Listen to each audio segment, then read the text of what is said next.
Good evening, everyone. Good evening, everyone. Welcome to Horror and Hooch. We've missed you all. Tonight, we're going to be discussing remakes. I'm here tonight. I am Jade Astral from obviously Horror and Hooch, but also The Fifth Wall. Then we have Kay Bly, that's also from The Fifth Wall, and we have Desiree, that's from Temper Drinks. So the movies that we're going to discuss tonight, Candyman. That's my one and only time I'm going to say that tonight. Keeping count this time. Okay, count that for me, please. Pet Cemetery, one of my favorites. It, and also Child's Play. So, Desiree, if you could please go ahead and get us into our feature drink because I'm super excited. So tonight's drink, since we're doing remakes, is a little bit of a spin on a cosmopolitan. It's going to be a peachmopolitan. This drink, what you will need is a little vodka of your choice. I got standard old Smirnoff. You also need some peach nectar, which this is Remakes brand. I love this brand. You can buy like that at the liquor store, but this tastes so much better. You need a lemon, 2 juice, and a little bit of peach schnapps. So that's my peach schnapps. We're gonna go ahead and get into that, ladies. Okay. You know what? Yes, go ahead. I'm actually Yes. We're gonna mix it on up. We're gonna start early tonight with the little drinky drink. Yes. Go ahead. So Yes. I'm gonna start with my shaker, guys, because this is a technical martini. So we're supposed to start, but with the peach juice, we're gonna shake it tonight. So you want to do an ounce and a half of your vodka. So, and I'm free pouring tonight, y'all. I'm lazy. You're also gonna do half of your peach schnapps. Right. Is half a lemon. That's gonna give you about a half an ounce of lemon juice.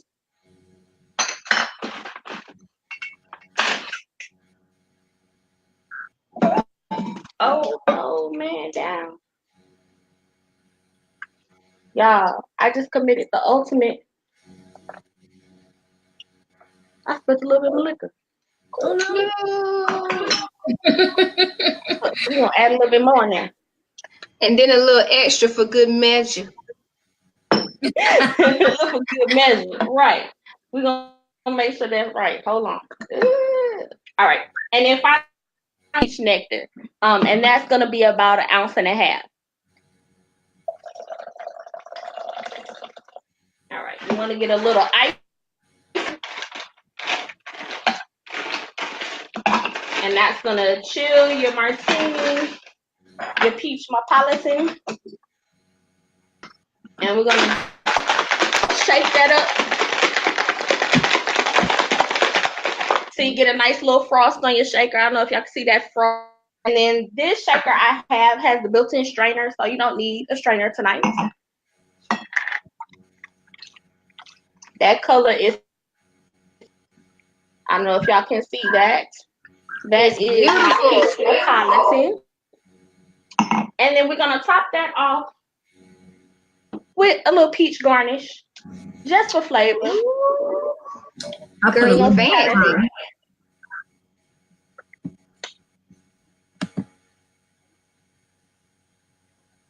Oh yeah. Y'all might catch me making another one of these tonight. Don't mind me. Oh yeah, don't you know, because this is I kind of substituted and put a little peach soda in mine because I wanted a little fizz, you know. Look, extra.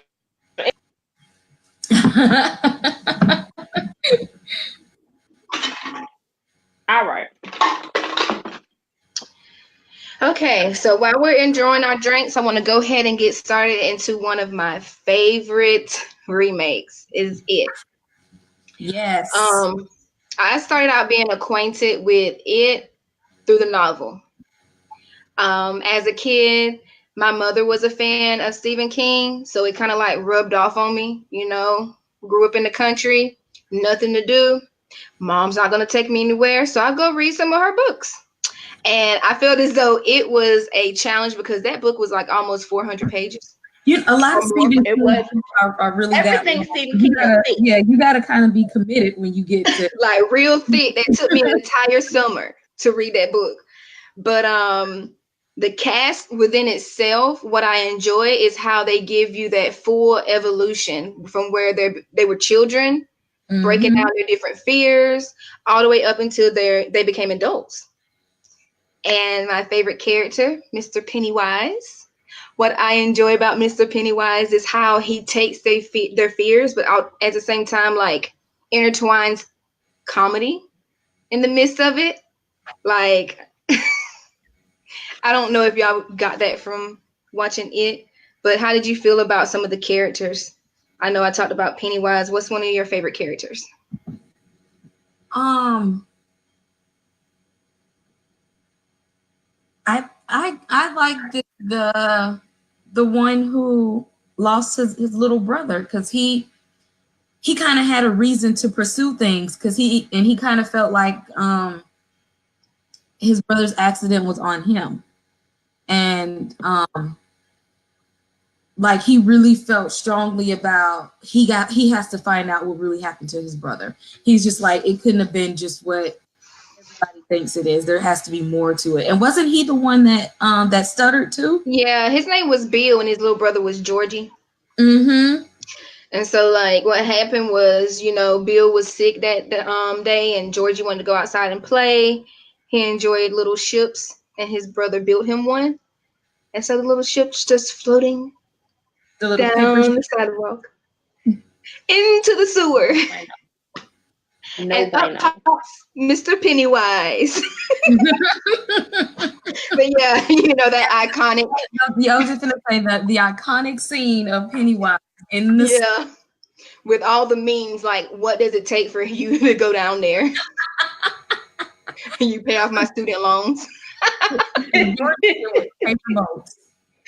Yeah. Some more characters that were in the movie. You had Ben. So you know that Bill, the brother, he had a stutter. Ben was the one that was kind of overweight, and he had a crush on Beverly, who was actually being abused by her father, and she lived in a single parent household. And then you have Richie, who was like the goofy guy, kept everybody upbeat, comedian. Stan was the guy that was a Boy Scout. He was the one that actually committed suicide as an adult. And then you have Tim, who is my second favorite, who is actually not Tim, I'm sorry, Mike, who is played by Tim Reed, the dad from Sister and Sister. All right. Yeah. And then the last one was Eddie. He was like a hypochondriac. There was nothing really wrong with him. His mom would make it seem like he had asthma. And a lot of it that his mom was putting on him too. Yeah. And there nothing really was wrong with him. And when the doctor told him, like, that this is really not, the pump. It's just water. It's just, nothing's wrong with you.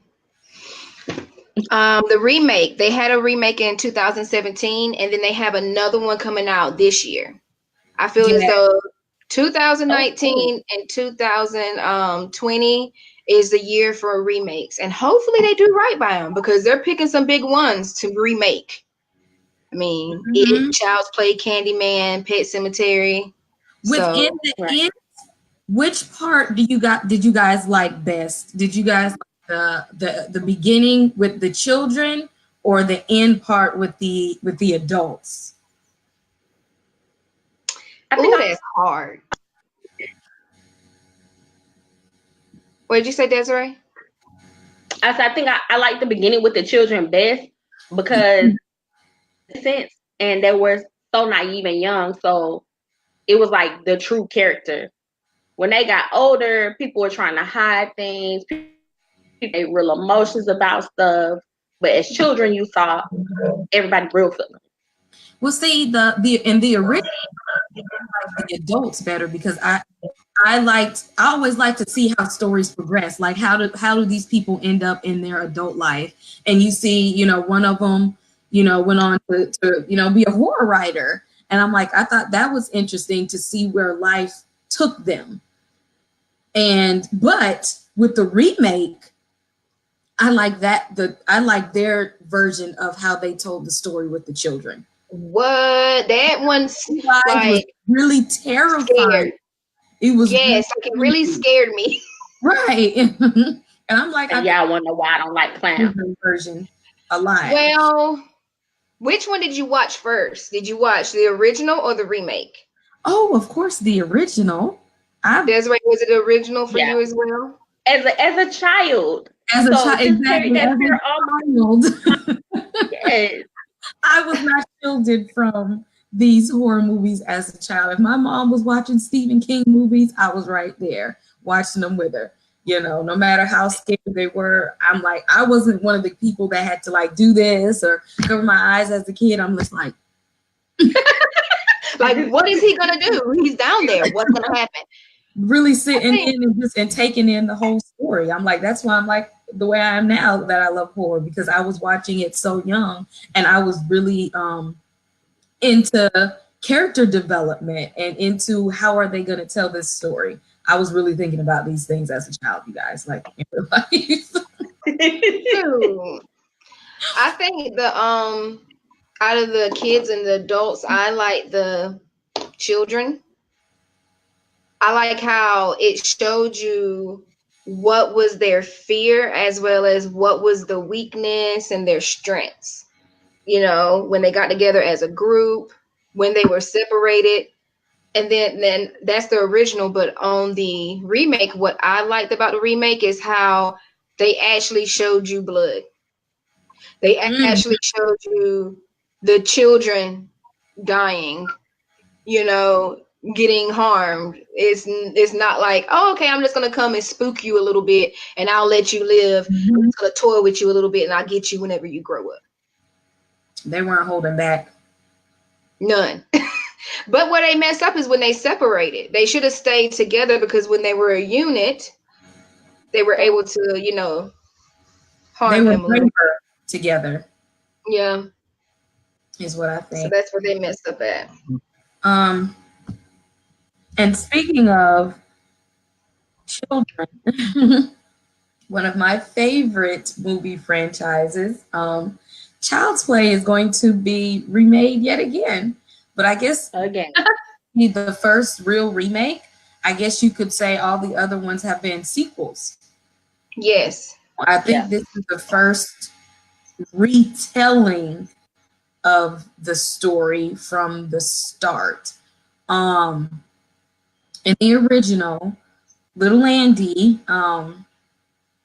child of a single mom, struggling single mom, on his birthday, he wanted a good guy doll, which was, the popular toy at that age, which kind of mirrored in real life the, was it My Buddy? They came out later.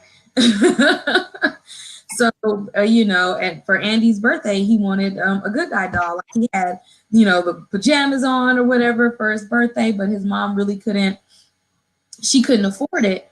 And when she saw how upset he was that she didn't get it for him, she went and bought one off the street, a bootleg. Got her a bootleg. Got her a bootleg toy. Him a bootleg toy.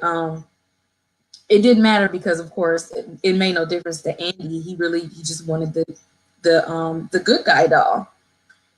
But this particular good guy doll was possessed by a criminal by the name of Charles Lee Ray, who was about to die. And so he learned voodoo so that he transferred his soul into the doll so that he wouldn't die. So of course, Andy gets this doll, this bootleg doll that is possessed, and he's like, my doll is alive. My doll is alive. It's like a slow progression. And like the first one was, I think, the creepiest because they brought you into the the dolls and toys coming alive in a real slow fashion. It was just like, you know, you might hear his little feet scurrying through the halls, or somebody pops up dead here, or something happens and Andy is like, Chucky did it. And it kind of makes you think, like, is it something wrong with the doll, or is Andy doing these things and making these, you know, doing stuff and blaming it on the doll? And then you find out as the, you know, the movie goes on, like, Andy's not lying.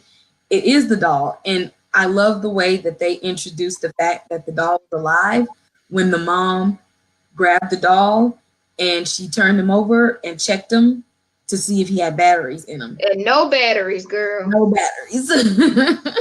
And she threw him. She like threw him across the room. And like that was kind of the thing that like set it off, like, okay, you know, Andy's telling the truth this whole time. And the sad part is, which I really hate the fact that his mom got left out of any of the future movies because she was. Yes, what happened with that? Basically, the thing that they told in the second part was that she was still claiming that Chucky was alive. The officer who was on the scene and knew the doll was alive did not back her up. So they basically said that she was crazy. Andy was crazy because of her, put him in foster care, locked her away, and the police just kind of made it seem like it was somebody else who did all of this kind of stuff. He didn't back her up. So I'm interested to see what kind of background information they're gonna give in this one, because you know every time they do a remake, they kind of tell the same story, but they give you more information. It's like they go into details about the things that we didn't get in the first movie. Like they never showed us that Charles Lee Ray learned voodoo, but they took us to the guy who he learned voodoo from, you know, stuff like that. We didn't find out that, you know, he knew this person and that person till later down the line. So to me, I'm interested to see how much they're going to pack from the whole Chucky franchise into one movie. And I noticed that the kid was like older as well for this one. I seen that little boy in something. I can't think of what it is. He looked familiar. Girl, it might be a commercial.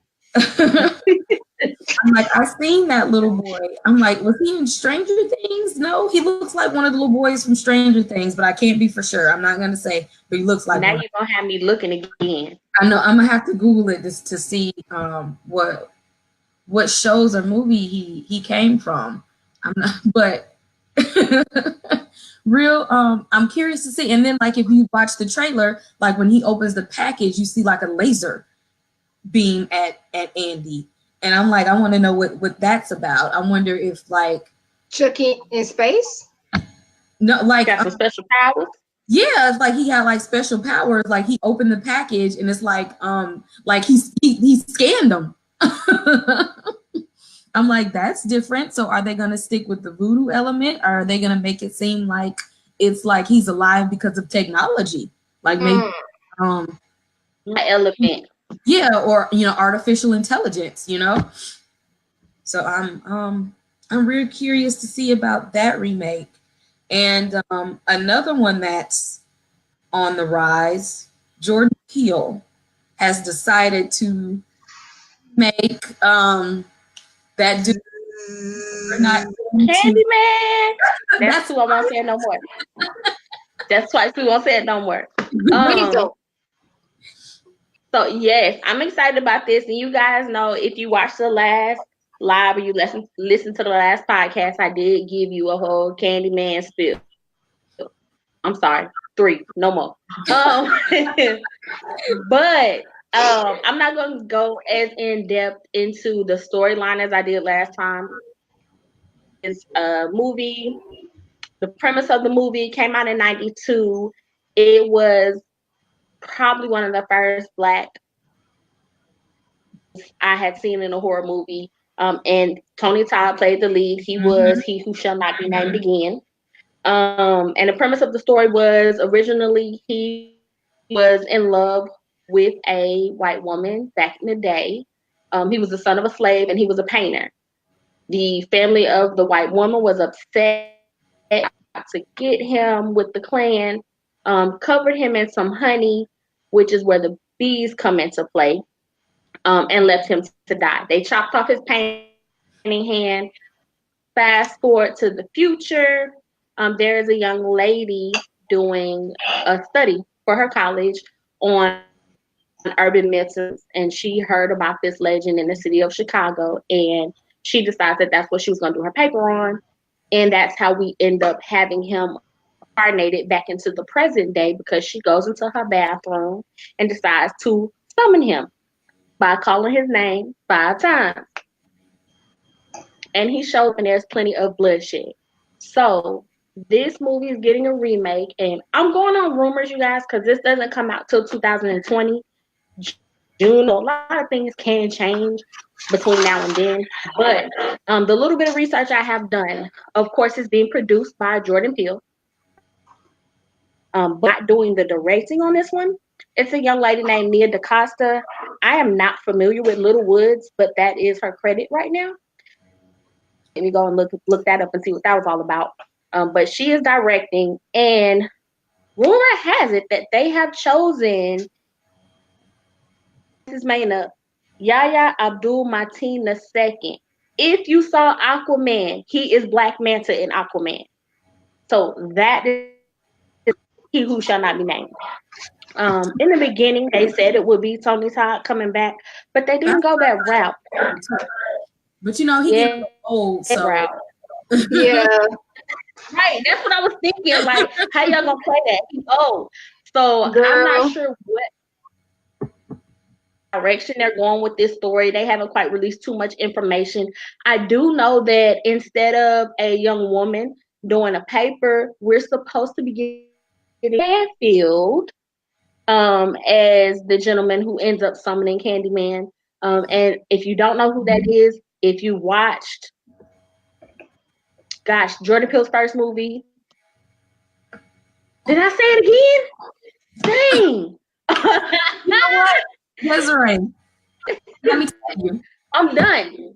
I'm done. Okay, do I need to come back to it? Right, no, we're not gonna say it no more.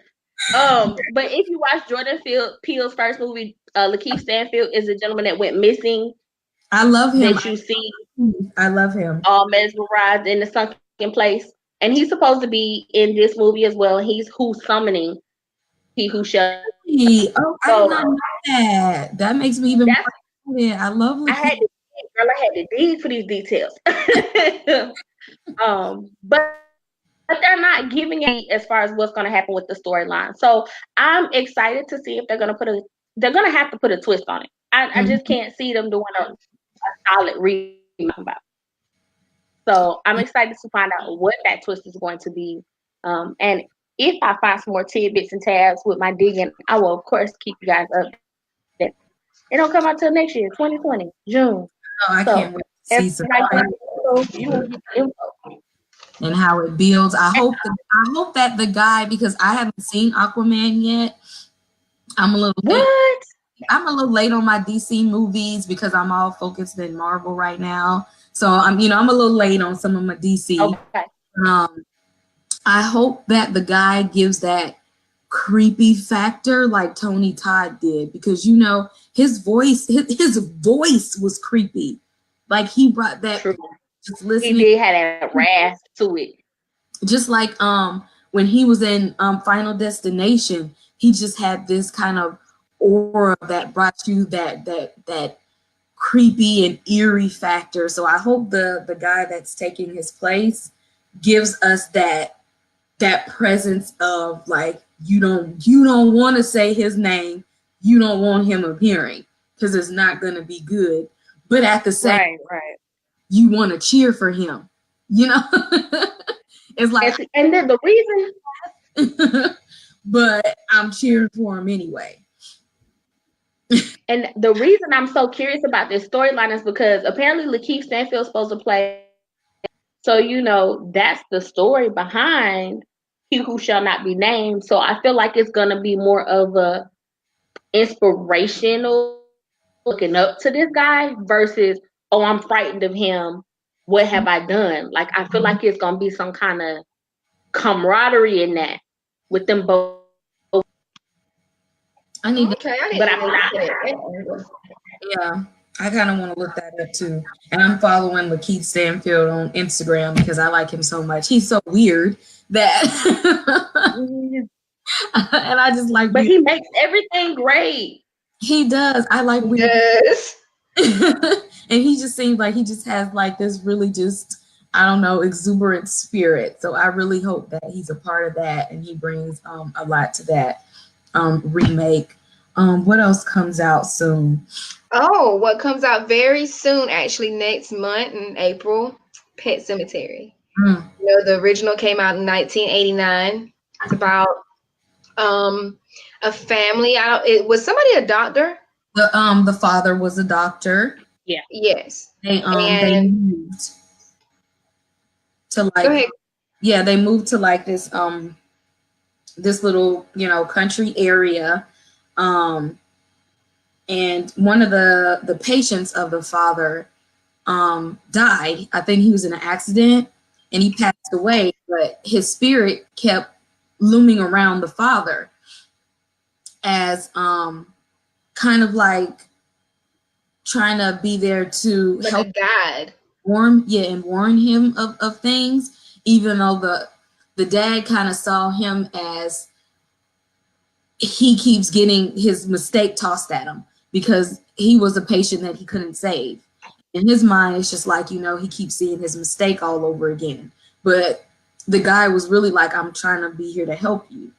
Because basically, they were like somewhere close to this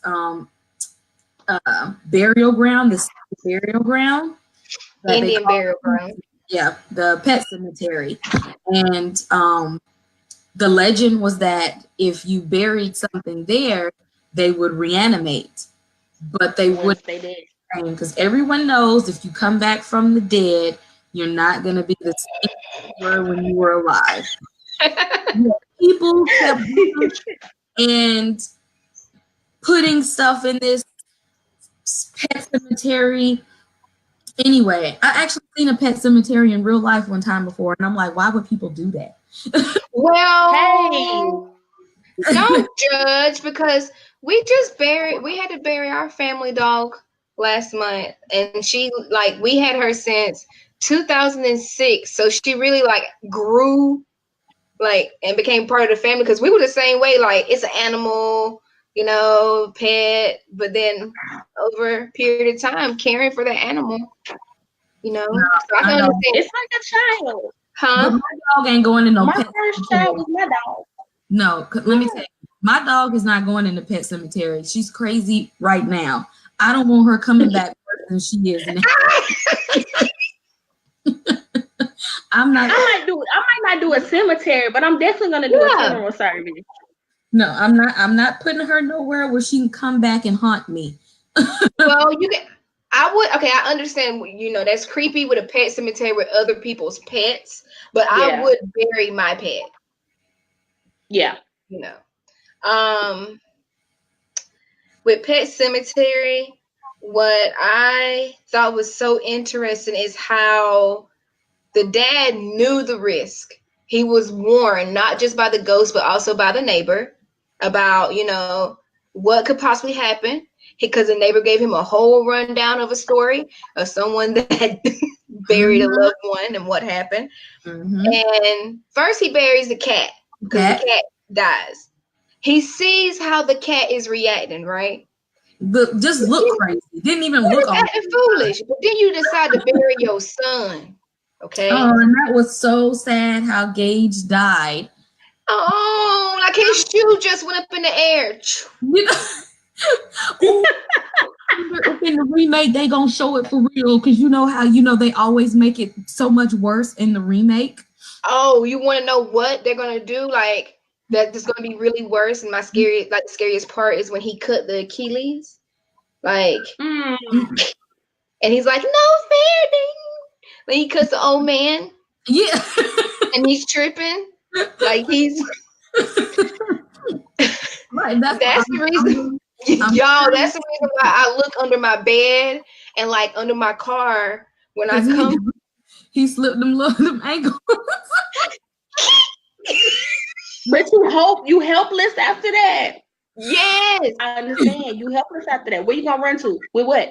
you just like what you gonna do? Like So yeah, I wonder how gruesome this remake is gonna be, because the first one was pretty graphic, but they didn't show when Gage got hit. Like Jake said, they just, the shoe flew up in the air and they just couldn't catch. I mean, I don't know why they would live that close to a busy highway anyway with no fence. Like, y'all got all this land, but you ain't got no fence or no gate up. But But what I noticed in the remake though is that they showed more dead humans coming back. Like, yes, they showed the pets, but in the original they only really showed the story background, and then they showed the little boy and then the mom. Mm-hmm. Yeah. But when I was watching the trailer, it showed like 3 or 4 people. Right? Did y'all see that? I guess that. Yeah, I did see that. Telling like the neighbor, kind of like giving him examples of like what happens when you put people in this, Indian burial ground. You shouldn't, like, why would people keep doing it if you know this is what's gonna happen? I was getting. Oh, go ahead, Desiree. Sorry. No, I just said they had high hopes. She said they had high hopes. Oh, like they were gonna be the special ones that this didn't happen to. Like, oh, I know this happened to people. It might not happen to me. I think when I was noticing all those people, what I was trying to piece together was, what if they're going to try to tie it in from back in '89 to now, and how many people have been buried since then? Oh, so like a continuation. Yeah. So be dope, actually. A question that I always had about Pet Sematary. Yeah. What was the significance of telling the mom's background story? Was it that a sister that she had to care for that was ill? Yeah. It was something about the mother though. Like, I can't remember like how she was responding. Like, she was kind of, after she lost the baby, she kind of like was fading a little bit. I don't know. I just thought that part was just scary. Like I've always tried to connect the dots of why are we telling her story? Like, what does this mean to the movie itself? So maybe I'm curious. His character, just to give more details on her character. Just to give more in depth about the character.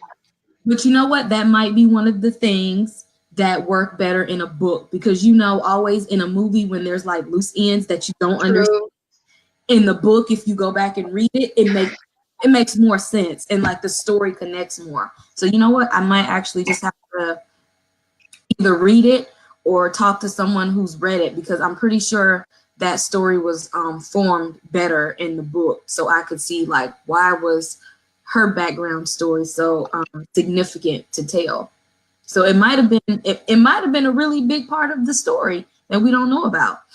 I see you now. Yes, I'm about to do the same thing. I'm already done with Glass too. So I thought I was being slick with it. Oh no, girl, you ain't being slick. I got long eyes. Y'all was talking, they was distracted. I think like we've been discussing, remakes that we're excited to see, and that's coming out soon. What about some remakes that have already happened that either you liked or you did not like? Like, I can explain one I did not like. Elm Street. Nightmare. The thing was, they tried to scare us more, and see, to be a good Freddy, you have to give us horror and humor at the same time. Yes, he was so weak. You have to give us, you have to scare us, but you have to make us laugh somewhere in there too. Oh man, you know, Freddie is really, you know, he scares people. A lot of people are scared to watch Freddie. But if you watch him so much like I do, he's funny to me. And when they took away the comical element. And then what they added, like if you piece from the old ones and you put it together, if you're a true fan, you could tell he was a molester, okay? But chest to chest. In the remake, how they pieced it together to show you that he was a molester, it just seemed like they focused more on that aspect than like what you said, K-Bly. Like it wasn't funny. Like he didn't crack a joke or nothing, and if he did, it was dry as last month's bread. Like, yeah, they didn't do him any justice. I wasn't a fan either of when they redid Jason. Time? You know, when that last time, it was like just like a whole new Friday the 13th. Yes, which time? I think it was the very, very last one. And it was just like it came out before they did the new Nightmare on Elm Street. Oh, okay. Tried to tell the story from the beginning all over again. I just didn't like it. Like I didn't like any of the characters. Everybody was just dumb. You know what movie I want them to read? It never got enough credit in the first place. What? Hellraiser. Yes. Hellraiser. There are so many of them. Remade them, and I loved Hellraiser. Like I was terrified. That's well, it still scared me. I ain't gonna lie. It still scares me. Like that dude that has that crazy mouth too. Like, yes. teeth. I would like to see a Puppet Master remake. I mean, I'm not sure if I'm gonna watch it. Enough to do it. That's hard because if you mess it up, I'm gonna be mad. What's the remake I would like to see? I have not seen Leatherface. Have you guys seen Leatherface? Yeah, I saw that. Oh yeah. How'd y'all feel about it? Did it mash up to the other Texas Chainsaw Massacres, or? It was gory. And that was it. I say that was about it. Like it was like, for example, like Saw. Like the first and the second one, you got me. But third and fourth, I'm about tired of seeing people just being mutilated. Like well, I guess they have a term for that now. They call it horror porn, where you just, you know, the movie is just basically gutting people. That's not even hard. That means something. Well, I love horror. Yeah, it's a what is one that I just thought about it that I liked. It's gonna come back to me. Ooh, someone's one of our viewers said that actually Hellraiser the book is scary too. It's real freaky. What? I didn't know it was a book. I was reading it. I didn't. Carrie, that's one. They remade. But we had a Carrie remake. Yeah, Carrie's not scary. Carrie had 2 remakes. I think every time they remade it, they were trying to make it. They were trying to put more horror in it than it should. The part of Carrie that scared me the most was the very, very, very end. Yeah, when she let loose on their butt. No, at the very, very end, when her friend went to go visit her grave and her hand popped up and grabbed her. I had watched Carrie several times before, and for some reason never saw that part. And when that happened, I was just like, "Oh no!" Trying to remake it to make it more, I guess, terrifying than it should have been. I don't know. It wasn't scary. This, I don't know. It's not a remake, but it's just a movie I watched when I was younger. It was Monsters. Did y'all see that movie? Monsters. It had Fred Savage in it. Yes. Okay, and his little brother. Mm-hmm. So as a kid, that actually scared me. And then when I rewatched it as an adult, it was kind of scary. I would like to see that remade. Mm-hmm. And with like better graphics and stuff. Yeah. Because it was kind of cool back then. Yeah. Ryan Reynolds, Amityville Horror. Yeah. Remake. I love that movie. The remake was good too. Mm-hmm. I think they all was good. Poltergeist remake. That lady didn't tell them to step into the light. Into the light. I ain't like that remake. I did not like the remake. The remake to me was like they were joking on the movie. It's not the same without that little old lady and her little voice. That's what made those movies. Right. That's true. Children. If you don't have her in the background singing Carol Land, you don't get the same feeling. But like the remake though, like if you go back and watch it, it seriously is like a dry humor. Like they're picking at the first one. Like they're talking about how, oh, y'all didn't know you lived on the Indian burial ground. What did you expect? That's just like a horror movie. Ha ha ha. You know, stuff like that. Like they're making fun of it. It didn't scare you as much as original, because when the original Poltergeist came out, people were really terrified of that, because that was the first time that they had they used that type of graphics and put that much money into a ghost story. Because in the past, ghost stories were always implied. You know, you hear a knock at the door or something tossed across the room. But Poltergeist really like brought it on in for you. So it was like one of the higher budget ghost films that people haven't seen now. And wasn't it supposed to be a true story or something? I don't know about that. I feel that's like what they said was based on a true story. Yeah. And they said it was a curse with something with all of the people that were part of the cast. If you go back and look it up, it was like something that bad happened to everybody who was a part of the movie. Yeah, like the little girl passed away and some people were killed. Yeah. Yeah. The kind of movies that hit hard with you, and it's just like, okay, this is like they messing with like crazy stuff like in real life. Even making the movie, they were going through stuff. So it's like, they did say that. You like really hitting on something here. Like it has to be true if all of this stuff is really happening while making the movie, and that these things happen in real life with those people. And I'm gonna age myself right here, but we were young enough that there was a time when TV went off at night. Yes. You know, you got a staticky screen. So Poltergeist had me scared. If I would wake up and that screen was staticky, I was panicking. So, freaking out, girl. You should be asleep.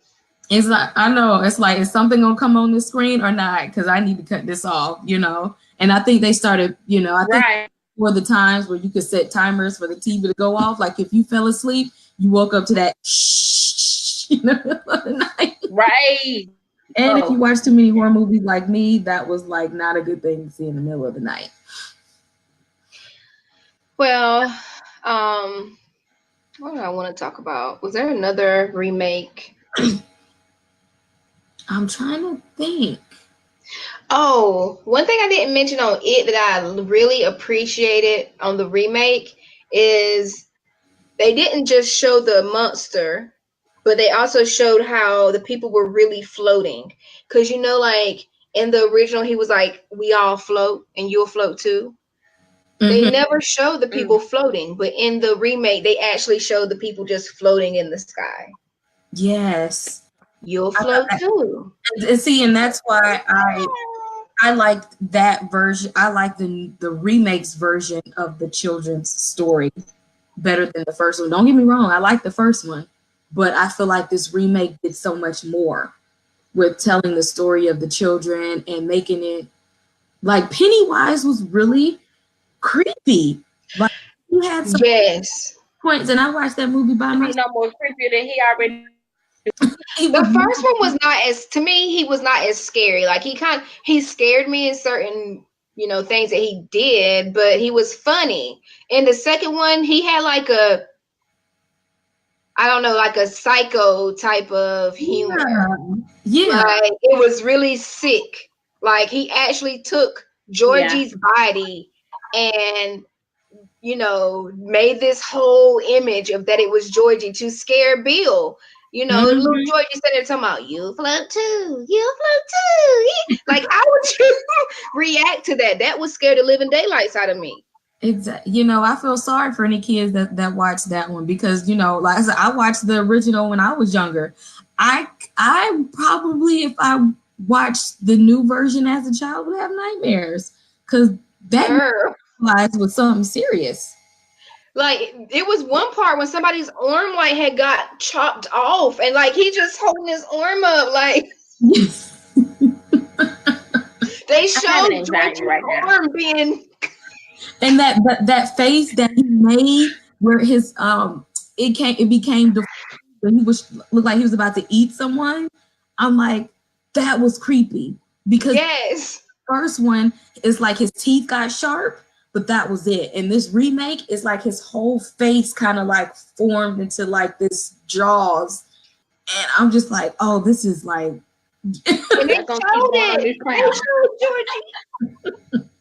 We're gonna give Desiree between. Okay, I'm gonna stop it with it. I'm such a fan. I can talk about Pennywise all day, every day. Okay, he's my uncle. Okay. We're gonna have nightmares. As long as you don't say old dude name no more, we should. I think we might have been up to like 4 times. Yeah, I'm sorry. I didn't count that last one. It was an accident. I don't know what y'all talking about. I'm trying to live. You hear me? I'm trying to make it to when Trump is out of being our president. I'm trying to see the light. You hear me? Foolery. Last time we said it too many times, K-Bly disappeared, so we're going to stop playing with it. Okay, anybody got time? I mean, the man with the bees like shut down the whole system. We had so many technical difficulties. I ain't got time for him. Shoot. And he done got old too. That hook kind of hang a little different. I'm curious to see if they're going to give him a cameo though, like some kind of something. I know. I'm interested, but yeah, I'm very excited about all of these horror movie remakes coming out. I'm always in for watching horror movie remakes, even the ones that go straight to DVD and miss the theater. I feel like it might be something good. I'll try to watch it anyway. I haven't caught Leatherface yet, but all the other Texas Chainsaw Massacre movies I have, which all of those are remakes, by the way. The ones that came out a few years ago are remakes. But yeah, thank you guys for joining us tonight. Yes. All of us on social media, at Fifth Wall, at Fifth Column on Facebook and Instagram, at Tempered Drinks on Facebook and Instagram. Our next topic, we will be discussing horror movies that either take place in outer space or have to do with aliens. Jay, why are we doing this as a topic? Okay, so don't judge me. I don't care if you judge me, but I love stars. I love universe. I love planets. And something that has been going on, started at the beginning of the year, it's going to be going the entire 2019, is that supermoons. We have supermoons throughout the entire year. But in March, we're going to get close to Saturn and Jupiter and Mars. So when you look up into the sky and you look beside the moon, you're going to be able to see Mars, I believe next month. I mean, not next month, but next week. The week after that, you're going to be able to see Saturn. And then I think the last planet is Jupiter. So just keep an eye out. I find those type of things interesting because I study human behavior. And I believe when certain things align and, certain things are going on out there in space, you got certain behaviors happen. So she called me the last time. What was it? The blood moon? Called me in the middle of the night. Did you see the moon? And I'm like, I'm about to look. Yes. I call people. I have sent pictures, everything, because I feel as though we need to pay attention. In this day and age, I'm not, but a lot of people is caught up into internet, the box, basically Black Mirror. So everybody's caught up into that world, and sometimes we don't look at what's really around us in nature and pay attention to what's going on. And I feel that that's the key. We need to know what's going on with Mother Nature. Exactly. I mean, think about it. The way I heard someone describe it before, if the moon affects how the ocean and the waves move. Yes. Think about how much percentage of the human body is made up of water. It's water. Yep. It would only seem like a natural thing that if the moon can affect the oceans and the seas, it can affect our bodies because we're mostly made. Preach. So think about it that way. So, girl, you better stop talking like that. They're gonna say you a witch, girl. They're gonna say that all of us with this shit. I don't care. Black girl I'm not a witch. No boo-ha. They're gonna talk about all of us. I don't care. Sit up there drinking about horror movies. But yeah, being that. So I think that'd be a great topic for our next podcast. So everyone, please stay tuned.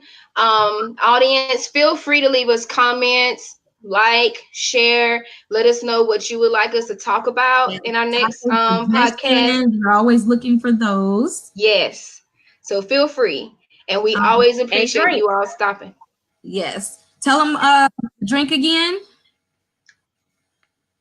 So if you want to remake this your peach Neapolitan, you're going to need some vodka, some peach snap, and some peach nectar. You can actually find this recipe uploaded tomorrow at Temper Drinks on Instagram, at Temper Drinks on Facebook. And if you got a drink you want to see us turn up, let me know. Hit me in my inbox, DM me. We'll mix it up for you. Yep, and it's also posted on your Fifth Wall and Fifth Column page. I'm going for drink number 3 because I have finished drink number 2. Oh, girl, you showing? I got the night. Let me find out. If you missed this video will be reposted on our social media pages, our YouTube page, and the podcast will be uploaded soon. Spotify, Google Podcasts, Anchor, Stitcher. So catch us all over, and we will see you guys next time. Bye. Good night.